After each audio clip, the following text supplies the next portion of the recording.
18 minute 3 കാര്യങ്ങൾ. ഞാൻ സംസാരിക്കാൻ തുടങ്ങുമ്പോൾ എത്ര നേരം സംസാരിക്കും, എത്ര പോയിന്റുകൾ സംസാരിക്കും എന്ന് പറഞ്ഞാൽ തുടങ്ങും. ഞാൻ അദ്ദേഹത്തോട് ചോദിച്ചു എത്ര നേരമാണെന്നുള്ളത്. അദ്ദേഹം 20 മിനിറ്റ് എന്നാണ് പറഞ്ഞത്. ഞാൻ 2 മിനിറ്റ് ലാഭിച്ച് അദ്ദേഹത്തിന് തിരിച്ചു നൽകുകയാണ്. 18 മിനിറ്റാണ് 3 കാര്യങ്ങളാണ് സംസാരിക്കാൻ ആഗ്രഹിക്കുന്നത്. ആദ്യം തന്നെ ബില്ലിയാർഡ്സ് ഇന്റർനാഷണൽ ഇസ്ലാമിക് സ്കൂളിൽ വരാൻ കഴിഞ്ഞതിൽ സന്തോഷം രേഖപ്പെടുത്തിക്കൊണ്ട് വേദിയിലിരിക്കുന്ന എല്ലാ ആദരണീയരെയും ബഹുമാനിച്ചുകൊണ്ട്, ഖാദർ സാർ അടക്കമുള്ള ഒരുപാട് സുഹൃത്തുക്കൾ വേദിയിൽ ഇരിപ്പുണ്ട്, എല്ലാവരെയും നമിച്ചുകൊണ്ട്, പ്രത്യേകിച്ച് ഇന്ന് വിശുദ്ധ റംസാന്റെ വ്രതാരംഭം കൂടെയാണ്, അതിന് പ്രണാമങ്ങൾ അർപ്പിച്ചുകൊണ്ട് ആദ്യത്തെ പോയിന്റ്, ഇത് ബി ടോക്ക് പരിപാടിയാണ്.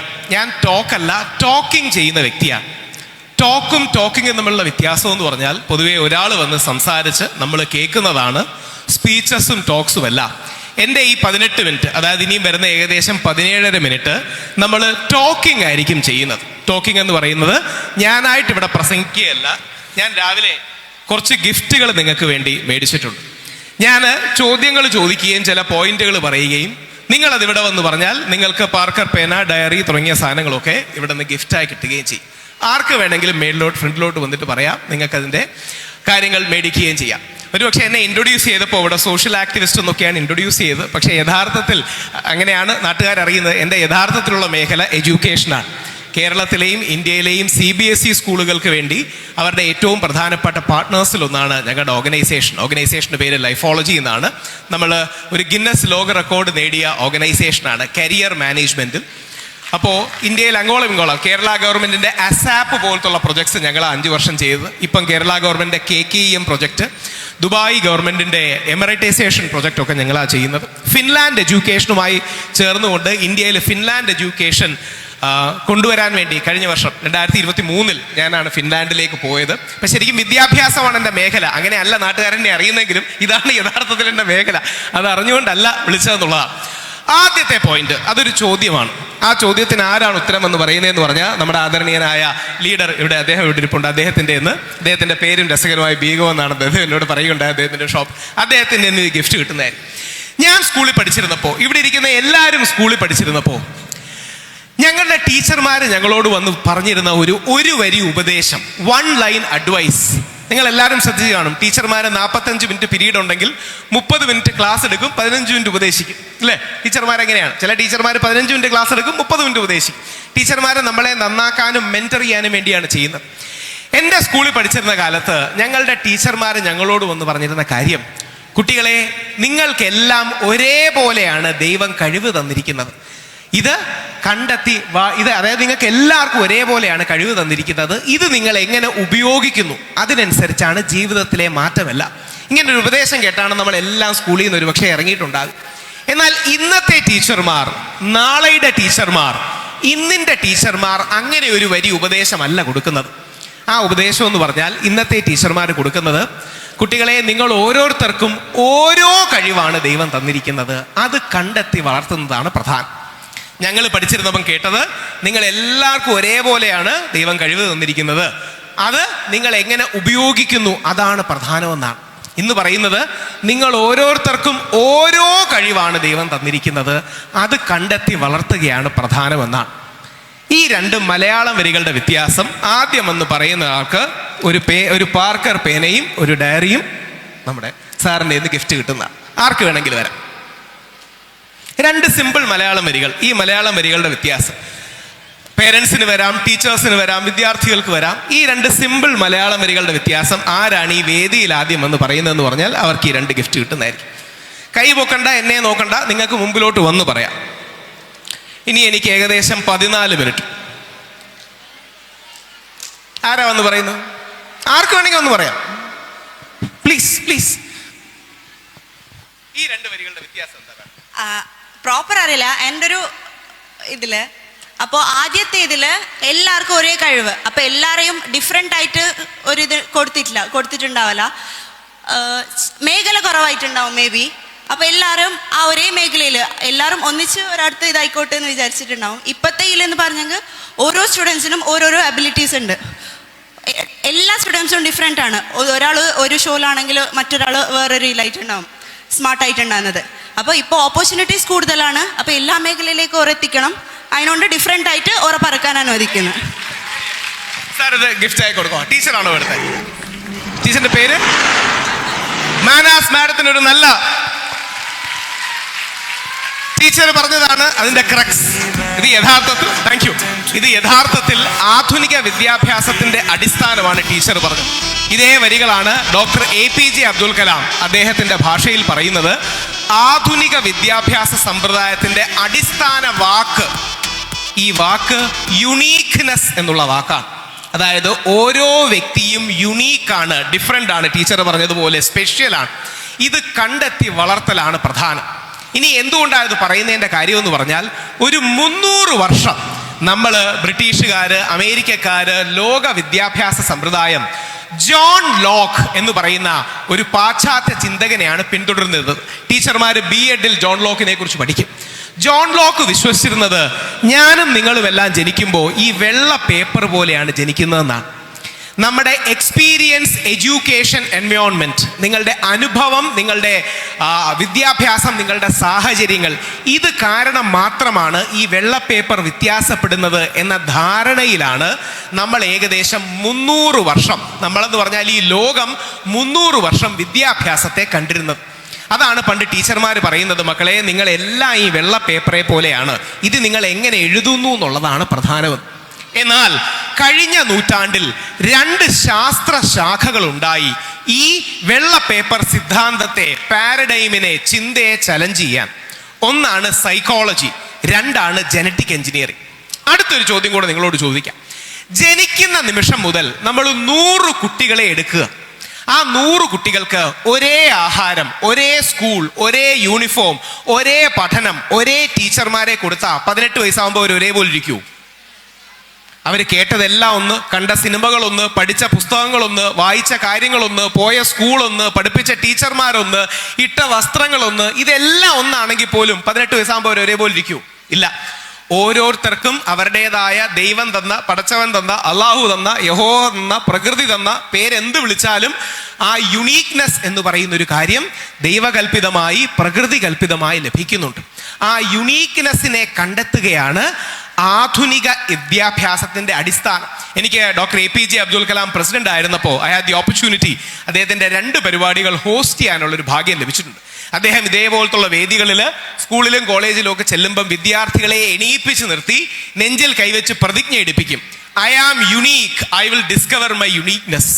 ഞാൻ യുണീക്കായ ഒരു വ്യക്തിയാണ്, എൻ്റെ യുണീക്നെസ് ഞാൻ കണ്ടെത്തും. ഇതാണ് ആധുനിക ലോക വിദ്യാഭ്യാസത്തിന്റെ പാഠം 1. നമ്മളെല്ലാം യഥാർത്ഥത്തിൽ ഈ വെള്ള പേപ്പർ പോലെയല്ല, നമ്മളെല്ലാം ഓരോ QR കോഡുകൾ പോലെയാണ് ജനിക്കുന്നത്. QR കോഡ് കണ്ടു കാണും, ഫോൺ പേയുടെയും ഗൂഗിൾ പേയുടെയും ഒക്കെ. ദൂരെ നോക്കിയാൽ ഒരേപോലെ ഇരിക്കും, പക്ഷേ ഓരോന്ന് സ്കാൻ ചെയ്താൽ ഓരോന്നിലേക്കായിരിക്കും പോവുക. നമ്മുടെ മക്കളും നമ്മുടെ കുട്ടികളും വിദ്യാർത്ഥികളും ഇതേപോലെ ഓരോ QR കോഡാണ്. ഈ QR കോഡ് തിരിച്ചറിയുക എന്നുള്ളതാണ് ഓരോ പേരൻസിൻ്റെയും ഏറ്റവും പ്രധാനപ്പെട്ട തലം. ഇതാണ് ആദ്യ പോയിന്റ്. ഏകദേശം 8 മിനിറ്റ്, ഇനി 10 മിനിറ്റ് ഉണ്ട്. ആദ്യ പോയിന്റ് നമ്മുടെ മാതാപിതാക്കൾക്കാണ്, നമ്മുടെ മക്കളെ കുറിച്ച്. 2ാമത്തെ പോയിന്റ് വിശിഷ്യ ടീച്ചർമാർക്കാണ്. ഇത് നമ്മൾ എങ്ങനെ തിരിച്ചറിയും? ഈ യുണീക്ക് ആണെന്ന് പറയുന്നുണ്ട്, സ്പെഷ്യൽ ആണെന്ന് പറയുന്നുണ്ട്, ഡിഫറെൻ്റ് ആണെന്ന് പറയുന്നുണ്ട്. ഇത് എങ്ങനെ തിരിച്ചറിയാൻ പറ്റും എന്നൊരു ചോദ്യമുണ്ട്. ഇത് തിരിച്ചറിഞ്ഞില്ലെങ്കിലുള്ള പ്രശ്നം എന്താ? അമേരിക്കൻ റിസർച്ചറായ, ഇത് പ്രത്യേകിച്ച് ആദ്യ പോയിന്റ്സ് മാതാപിതാക്കളാണ് കൂടുതൽ കേൾക്കേണ്ടതെങ്കിൽ 2ാമത്തെ പോയിന്റ് ടീച്ചർമാരും 3ാമത്തെ പോയിന്റ് കുട്ടികളുമാണ് കേൾക്കേണ്ടത്. ഈ 2ാമത്തെ പോയിന്റിൽ എങ്ങനെ യുണീക്നെസ് തിരിച്ചറിയും? ഞാൻ പലപ്പോഴും പറയാറുണ്ട്, ഇത്തരം വേദികളിൽ എന്നെ ഇൻട്രൊഡ്യൂസ് ചെയ്യുമ്പോൾ വളരെ ഗംഭീരമായി ഇവിടെ സംസാരിച്ച ആങ്കർ പറയുകയുണ്ടായി, മോട്ടിവേഷനും ഇത്തരം കാര്യങ്ങൾ സംസാരിക്കുന്ന വ്യക്തിയാണ്. ഞാൻ പറയാറുണ്ട്, ഇന്ത്യയിൽ കരിയറിനെ കുറിച്ച്, എഡ്യൂക്കേഷനെ കുറിച്ച് ഏറ്റവും സംസാരിക്കാൻ യോഗ്യം ഞാനാണ്. അതെനിക്ക് കഴിവുള്ളതുകൊണ്ടല്ല, ഒരാൾക്ക് കരിയറിൽ പറ്റാവുന്ന എല്ലാ തെറ്റുകളും പറ്റിയിട്ടുള്ളൊരു വ്യക്തിയാണ് ഞാൻ. അതായത് ഞാൻ പ്ലസ് ടു പഠിച്ചുകൊണ്ടത്, എൻ്റെ അച്ഛൻ നേരത്തെ മരിച്ചു പോയതാണ്. അപ്പം +2 പഠിച്ചുകൊണ്ടിരുന്നപ്പോൾ തിരുവനന്തപുരത്തെ കളക്ടറായിരുന്ന ഞങ്ങളുടെ ബന്ധു ഒരിക്കൽ വീട്ടിൽ ആഹാരം കഴിക്കാൻ പോകും. ഞാൻ ഒറ്റ മോനാണ്. കഷ്ടകാലത്തിന് എൻ്റെ അമ്മ പുള്ളിയോട് ചോദിച്ചു, ചേട്ടാ ഇവൻ എന്ത് പഠിക്കണം ഭാവിയിലെന്ന്. പുള്ളി ഇങ്ങനെ ആഹാരം കഴിച്ചുകൊണ്ടിരിക്കുകയാണ്. എന്നെ പോലും നോക്കാതെ, എന്നോട് സംസാരിക്കാതെ പുള്ളി പറഞ്ഞു, എക്കണോമിക്സ് നല്ലതാണ്, എടുത്തോളാൻ പറയാം. അപ്പം ഞാൻ അമ്മയോട് പറഞ്ഞു, അമ്മേ എനിക്ക് എക്കണോമിക്സ് ഒട്ടും താല്പര്യമില്ല, എനിക്ക് ഒട്ടും ഇഷ്ടമില്ലാത്തൊരു വിഷയമാണ്. എക്കണോമിക്സ് ഗംഭീര വിഷയമാണ്, നമ്മുടെ ഡോക്ടർ മൻമോഹൻ സിംഗ് ഒക്കെ എക്കണോമിക്സ്റ്റാണ്, പക്ഷെ എനിക്കത് ചേരുന്ന വിഷയമല്ല. അപ്പോൾ എൻ്റെ അമ്മ എന്നോട് ആ വലിയ ചോദ്യം ചോദിച്ചു, നിനക്കാണോ അറിയുന്നത് IAS കാരനാ ഇങ്ങേർക്കാണോ അറിയുള്ളത്? ശരിയായിരിക്കും. പിന്നെ IAS കാരനായി വലിയ മനുഷ്യരായിരിക്കും, കൂടുതൽ അറിവുണ്ടാകുക. ഞാൻ 11ാം ക്ലാസ്സിലോ 12ാം ക്ലാസ്സിലോ പഠിക്കുന്ന പയ്യന് എന്തറിവുണ്ടാകും? പക്ഷേ എന്നിട്ട് ഞാൻ അദ്ദേഹം പറഞ്ഞു കേട്ട് എക്കണോമിക്സ് എടുത്തു. പിന്നീട് ലണ്ടൻ സ്കൂൾ ഓഫ് എക്കണോമിക്സിൽ പോയി ആ മേഖലയിൽ 10-12 വർഷം വർക്ക് ചെയ്തു. പക്ഷേ ഒരു 10-12-15 വർഷം കഴിഞ്ഞപ്പോഴാണ് ഞാൻ മനസ്സിലാക്കിയത്, പുള്ളിക്ക് ലോകത്തെക്കുറിച്ച് ഒരുപാട് അറിയായിരുന്നു, പുള്ളിക്ക് എന്നെക്കുറിച്ചൊന്നും അറിയില്ലായിരുന്നു. എൻ്റെ താല്പര്യം, എൻ്റെ അഭിരുചി, എൻ്റെ കാര്യങ്ങളൊന്നും പുള്ളി ചോദിച്ചില്ല. അമേരിക്കൻ റിസർച്ചറായ നീൽ ഹോവേ പറയുന്നത് 94-95% നമ്മുടെ വിദ്യാർത്ഥികളും അവരുടെ ജീവിതത്തിൽ 4 മുതൽ 5 വർഷം വരെ തെറ്റായ കോഴ്സ്, തെറ്റായ കോളേജ്, തെറ്റായ കരിയർ തിരഞ്ഞെടുക്കുന്നത് കാരണം അവരുടെ ജീവിതത്തിൽ നഷ്ടമാക്കുന്നവരാണെന്നാണ്. പ്രത്യേകിച്ച് മുതിർന്നവർ, നമ്മുടെ സുഹൃത്തുക്കളെ, നമ്മളെ എല്ലാം നോക്കിയിരുന്നാൽ തെറ്റായ കോഴ്സ്, തെറ്റായ കോളേജ്, തെറ്റായ കരിയർ തിരഞ്ഞെടുക്കുന്നത് കാരണം ജീവിതത്തിൽ 4-5 വർഷം നഷ്ടപ്പെട്ടിട്ടുള്ളവരാണ് 95% ആൾക്കാർ. എനിക്ക് അതൊരു 20 വർഷമാണ് നഷ്ടപ്പെട്ടത്. നിങ്ങൾക്ക് എന്നെ അറിയുന്നത് ഒരുപക്ഷെ സംസാരിക്കുന്ന വ്യക്തിയായിട്ടായിരിക്കും, തർക്കിക്കുന്ന വ്യക്തിയായിട്ടായിരിക്കും. ഞാൻ എടുക്കേണ്ടിയിരുന്നത് LLB ആണ്. എന്നിട്ട് അവസാനം ഞാൻ ലൈഫോളജിയുടെ സൈക്കോമെട്രിക് അസസ്മെന്റ് അഥവാ ആപ്റ്റിറ്റ്യൂഡ്, അഭിരുചി പരീക്ഷ ചെയ്യുകയും ഏകദേശം 6 വർഷങ്ങൾക്ക് മുമ്പ് എൻ്റെ ആദ്യ മോൻ ഉണ്ടായതിനു ശേഷം ഞാൻ തിരിച്ച് കോളേജിൽ LLBക്ക് ചേരാൻ പോയി. ആദ്യം LLBക്ക് ചേരാൻ പോയി, ഞാൻ ഡ്രോപ്പ് ഔട്ടായി. കാര്യം വീട്ടിൽ മോനെ നോക്കാനില്ല, അമ്മ മാത്രമേ ഉള്ളൂ, വൈഫ് മാത്രമേ ഉള്ളൂ. രണ്ടാമത് വീണ്ടും കോളേജിൽ പോയി, വീണ്ടും അഡ്മിഷൻ എടുത്ത് കഴിഞ്ഞ വർഷം ഞാൻ അദ്ദേഹത്തോട് പറയുമായിരുന്നു, ഞാൻ എൻറോൾ ചെയ്ത് 2023 ഞാൻ അഡ്വക്കേറ്റ് ആയിട്ട് എൻറോൾ ചെയ്തു. പക്ഷേ എൻ്റെ ജീവിതത്തിലെ 20 വർഷമാണ് അത് കാരണം നഷ്ടപ്പെട്ടത്. +2 കഴിഞ്ഞ് ഞാൻ ചെയ്തത് 35-36 വയസ്സിലാണ്. ഇപ്പം ടീച്ചർമാരോടുള്ള പോയിന്റ്, എങ്ങനെ വിദ്യാർത്ഥികളുടെ അഭിരുചി കണ്ടുപിടിക്കും? നിങ്ങൾക്കതിനെ ആപ്റ്റിറ്റ്യൂഡ് എന്ന് വിളിക്കാം, സൈക്കോമെട്രിക്സ് എന്ന് വിളിക്കാം. ഇപ്പം ബയോമെട്രിക്സ് നിങ്ങൾക്ക് എല്ലാം അറിയായിരിക്കും. ബയോമെട്രിക്സ് എന്ന് പറഞ്ഞാൽ എന്താ?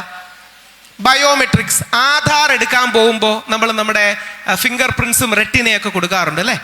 എന്ന് പറഞ്ഞാൽ ബയോമെട്രിക്സ് എന്ന് പറഞ്ഞാൽ ശരീരത്തിന്റെ മെഷർമെന്റ് കൊണ്ട് ഒരാളെ തിരിച്ചറിയുന്നതിനെയാണ് ബയോമെട്രിക്സ് എന്ന് പറയുന്നത്.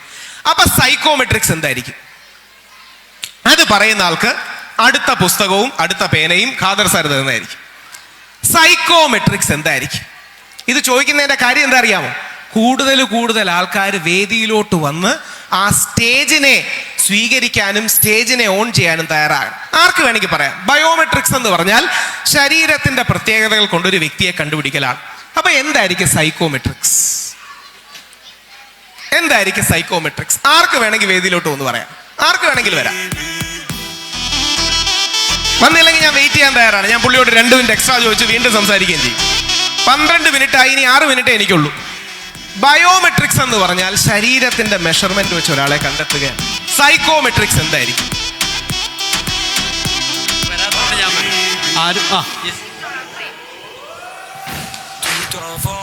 Yeah, what I feel is that it's psychology. That is what, like, no, നമ്മളെ കുട്ടികളെ പിന്നെ they have their mindset and everything. പിന്നെ സൈക്കിക് ആയിട്ട് നമുക്കൊരു സൈക്കോ ആയിട്ട്, like, you know, what psychology, what does that tell us is that about psychology of that student. മാഡത്തിന്റെ പേര് please Savitha മാഡത്തിന് എൻ്റെ വക ഒരു ഗിഫ്റ്റ് ആണ്. Please. Thank you ma'am. Savitha ma'am സൂചിപ്പിച്ചതുപോലെ ഒരു വ്യക്തിയുടെ മാനസികമായ പ്രത്യേകതകൾ, സൈക്കോളജിക്കലായ കാര്യങ്ങൾ. ഉദാഹരണം, ഞാൻ 3 വർഷം പാട്ട് പഠിച്ച വ്യക്തിയാണ്. എൻ്റെ അമ്മയ്ക്ക് പാട്ടുകാരിയാവണമെന്നായിരുന്നു ആഗ്രഹം. അമ്മ യേശുദാസ് സാറിൻ്റെ കൂടെ ഒക്കെ കച്ചേരിയൊക്കെ ചെയ്തിട്ടുണ്ട്. പക്ഷെ കല്യാണം കഴിഞ്ഞ് അമ്മയ്ക്ക് അതാകാൻ പറ്റിയില്ല. അപ്പം അമ്മയ്ക്ക് എങ്ങനെങ്കിലും എന്നെ പാട്ടുകാരനാക്കണമെന്ന് പറഞ്ഞു 3 വർഷം എന്നെ പാട്ട് പഠിപ്പിച്ചു. ശാസ്ത്രീയ സംഗീതവും കർണാടക സംഗീതവും ഒക്കെ പഠിപ്പിച്ചു. 3 വർഷം കഴിഞ്ഞ് സാർ അമ്മയോട് പറഞ്ഞു, ഇവ പായുടെ മേളിൽ പോണില്ല. അപ്പം അമ്മ പറഞ്ഞു, പായില്ലെങ്കിൽ നമുക്ക് കട്ടിൽ എന്തെങ്കിലും അറേഞ്ച് ചെയ്യാം. അപ്പം അമ്മ പറഞ്ഞു, അല്ല, സാറ് പറഞ്ഞു, ഈ സാരി ഗാമ പാ വരെ ഇവൻ എത്തുന്നുള്ളൂ, അതിനപ്പുറം പോകുന്നില്ല, ഇവൻ ഈ പാട്ട് പാടാനുള്ള ഒരു കഴിവുമില്ല. ഞാൻ യഥാർത്ഥത്തിൽ ടോൺ ഡഫാണ്. എനിക്ക് ഈ പാട്ടിൻ്റെ പിച്ച് മാറുന്നത് മനസ്സിലാവില്ല. ഞാൻ ഇനി 30 വർഷം പാട്ട് പഠിച്ചാലും ഞാൻ എങ്ങും ആവാൻ പോണില്ല.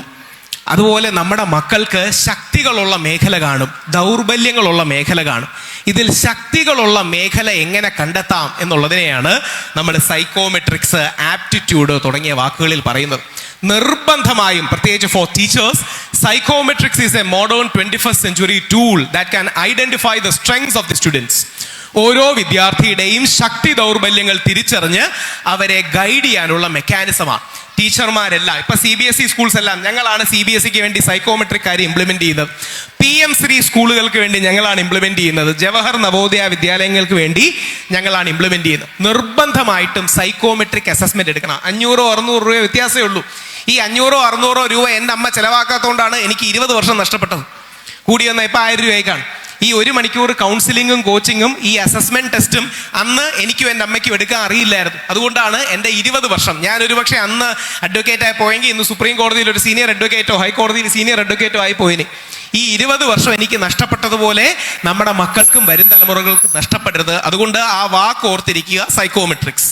അവസാനത്തെ 3 മിനിറ്റ് ഇത് വിദ്യാർത്ഥികൾക്കുള്ളതാണ്. 4, അതായത് ആദ്യത്തെ പോയിന്റ്സ് പേരൻസിനാണ്, രണ്ടാമത്തെ ടീച്ചേഴ്സാണ്, അവസാനം 3 മിനിറ്റ് നമ്മുടെ വിദ്യാർത്ഥികൾ. 4 സ്കില്ലുകളാണ് നിങ്ങൾ ഏറ്റവും ഇമ്പോർട്ടൻ്റ് ആയി വളർത്തേണ്ടത്. അതിനെയാണ് 21st സെഞ്ച്വറി സ്കിൽസ് എന്ന് പറയുന്നത്. 4 സ്കില്ലുകൾ, 4ഉം സിയിൽ തുടങ്ങുന്ന സ്കില്ലുകളാണ്. അതുകൊണ്ട് അതിനെ C സ്കിൽസ് എന്നാണ് പൊതുവെ വിളിക്കുക. 1 കമ്മ്യൂണിക്കേഷൻ, അത് BTalk പോലുള്ള വേദികൾ സാർ അറേഞ്ച് ചെയ്യുന്നതിന് എത്ര അഭിനന്ദിച്ചാലും മതിയാകും. 1 communication, 2 creativity, 3 critical thinking, 4 collaboration. ഈ 4 സ്കില്ലുകൾ വളരെ പ്രധാനമാണ് ആധുനിക ലോകത്തിൽ. ആ കമ്മ്യൂണിക്കേഷൻ എന്ന് പറയുന്നത് നല്ല ഇംഗ്ലീഷ്, നല്ല മലയാളം, നല്ല തമിഴെങ്കിൽ നല്ല തമിഴ്, നല്ല ഹിന്ദിയെങ്കിൽ നല്ല ഹിന്ദി, നമ്മുടെ മാതൃഭാഷ, അതേപോലെ ലോകഭാഷ എന്ന രീതിയിൽ excellent communication skills we need to have. അതോടൊപ്പം ക്രിയേറ്റിവിറ്റി എന്ന് പറഞ്ഞാൽ സർഗാത്മകത, critical thinking, problem solving, 4 collaboration.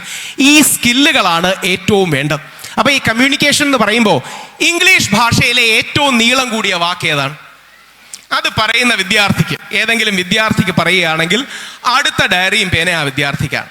English ഭാഷയിലെ ഏറ്റവും നീളം കൂടിയ വാക്ക് നമ്മുടെ ശശി തരൂർ സാറൊക്കെ വളരെ പോപ്പുലർ ആക്കിയ ഒരു വാക്കാണ്. ഞാൻ യഥാർത്ഥത്തിൽ 7ാം ക്ലാസ്സിൽ പഠിക്കുമ്പോൾ 30 വർഷം മുമ്പ്, ആർക്കെങ്കിലും അറിയാമെങ്കിൽ വരാം, മുമ്പോട്ട് വരാം. 30 വർഷം മുമ്പ് ഞാൻ എൻ്റെ ടീച്ചറോട് പോയി ചോദിച്ചു, ടീച്ചർ ഈ ഇംഗ്ലീഷ് ഭാഷയിലെ ഏറ്റവും നീളം കൂടിയ വാക്ക് ഏതാണ്? ബാബാ മോളുടെ പേര് Nimumona ultra microscopic silicon. Mariam Sahla. Nimumona ultra microscopic silicon volcano consists. നമ്മുടെ ഇടയിൽ ഒരു റൈറ്ററും കൂടിയുണ്ട്. അദ്ദേഹം ചരിത്ര പുസ്തകങ്ങളൊക്കെ എഴുതുന്ന വ്യക്തിയാണ്. വരണം. ആ വാക്കെന്ന് പറയുന്ന മോള് പറഞ്ഞ പോലെ ന്യൂമോണോ ultra microscopic സിലിക്കോ volcano കോണിയോസസ്.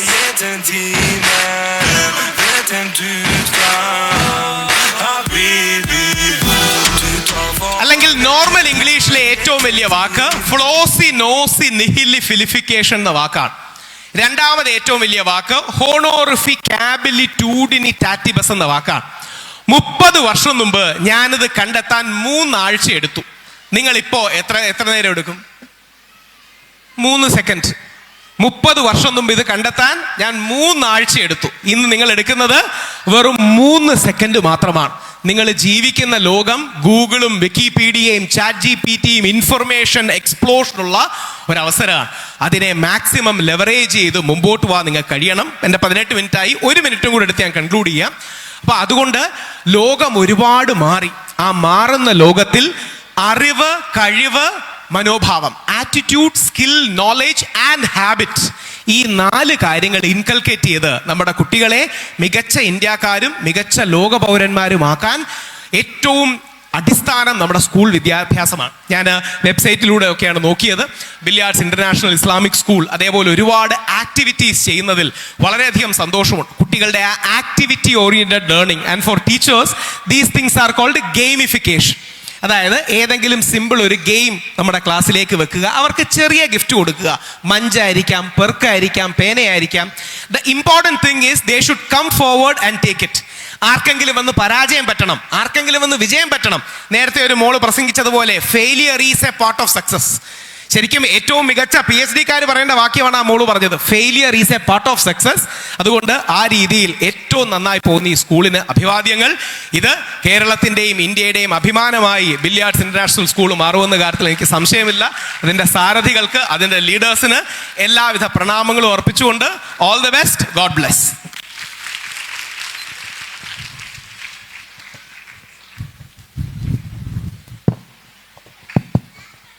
It was indeed awesome. I'm sure everyone here has liked it. Ale? We never knew you are such a down-to-earth person, sir. ശരിക്കും നമ്മളെല്ലാവരും എൻജോയ് ചെയ്തു അല്ലേ? ചിലർക്ക് കുറേ ആൾക്കാർക്ക് ഡിബേറ്റ് ചെയ്യുന്ന ആളായിട്ടായിരിക്കാം സാറിനെ കണ്ടുണ്ടാവുക. പക്ഷെ ഇത്രയും ഡൗൺ ടു എർത്ത് പേഴ്സൺ ആയിട്ട് നമുക്ക് ഇന്നാണ് അറിഞ്ഞതല്ലേ? Yes no? Yes. That's why it's often said never judge a book by its cover. എന്ന് thanks a lot and we apologise for the inconvenience caused. കാരണം നമ്മൾ ആദ്യം നിങ്ങളെ ഇൻട്രൊഡ്യൂസ് ചെയ്തിരുന്നത് സോഷ്യൽ ആക്ടിവിസ്റ്റ് ആൻഡ് മോട്ടിവേറ്റർ ആണ്. ആൻഡ് ഫ്രാങ്ക്ലി സ്പീക്കിംഗ് ഞാൻ നിങ്ങളെ motivator ആയിട്ട് മാത്രമാണ് അറിയുന്നത്. Okay, anyways it was indeed great. എല്ലാവർക്കും ഉറപ്പായിട്ട് ഇഷ്ടമായി ഉണ്ടാവുന്ന അറിയാം. Next we invite municipal chairman Abbas Begum to speak a few words.